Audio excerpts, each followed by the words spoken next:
What bro, it's very wrong bro. இந்த நேரத்தில் நம்ம மேல ஒரு கம்ப்ளைண்ட். அது என்னன்னா, அதுதான் எனக்கும் புரியல. நம்மளுடைய மாவட்ட நிர்வாகிகள் எல்லாருமே வெறும் இளைஞர்களாகவே இருக்கிறாங்களாம். ஏன் இருந்தா என்ன?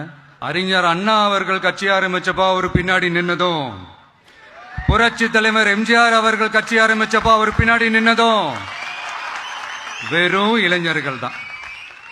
அந்த இளைஞர்களால தான் 1967லயும் 1977லயும் அந்த ரெண்டு தேர்தலையுமே ஒரு மிகப்பெரிய ஒரு வெற்றி கிடைச்சது. வரலாறு, அதுதான் வரலாறு. இப்ப அதே மாதிரி நம்ம மேல இன்னொரு கம்ப்ளைண்ட். அது என்னன்னா, நம்மளுடைய கட்சி நிர்வாகிகள் எல்லாருமே சாதாரண குடும்பத்திலிருந்து வந்தவங்களாம். அதே தான் இங்கேயும் கேட்கிறேன், ஏன் வரக்கூடாதா? சாதாரண குடும்பத்திலிருந்து வந்தவங்க தான் பெருசு பெருசா சாதிச்சிருக்கிறாங்க. இன்னும் சொல்ல போனா நம்மளுடைய கட்சி எளிய மக்களுக்கான கட்சி தானே. அப்படி இருக்கும்போது நம்மளுடைய கட்சி நிர்வாகிகளும் எளிய குடும்பத்தை சேர்ந்தவங்களா தான் இருப்பாங்க. நம்மளுடைய கட்சி ஒன்னும் பண்ணையாறுகளுக்கான கட்சி கிடையாதுல்ல. முன்னாடிலாம் அந்த காலத்துல பண்ணையாருங்க தான் பதவியில் இருப்பாங்க. இப்ப கொஞ்சம் உள்டா மாறிடுச்சு. பதவியில் இருக்கிறவங்க எல்லாம் பண்ணையாரா மாறிடுறாங்க.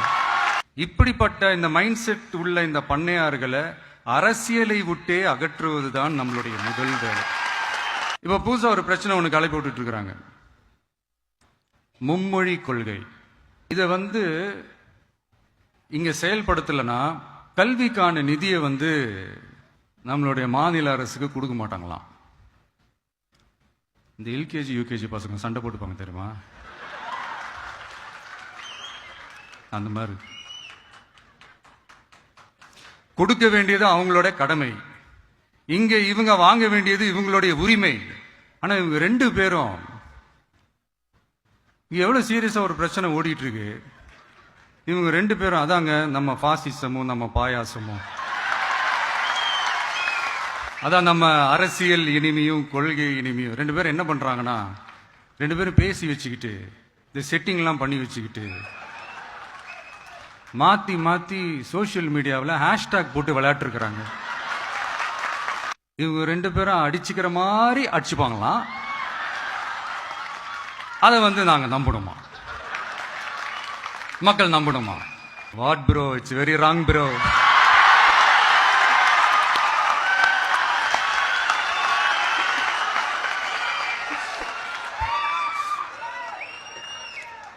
இதுக்கு நடுவில் நம்ம பசங்க உள்ள பூந்து அங்க ஒரு சம்பவம் ஒண்ணு பண்ணிட்டு டக்குன்னு வெளியே வந்துடுறது.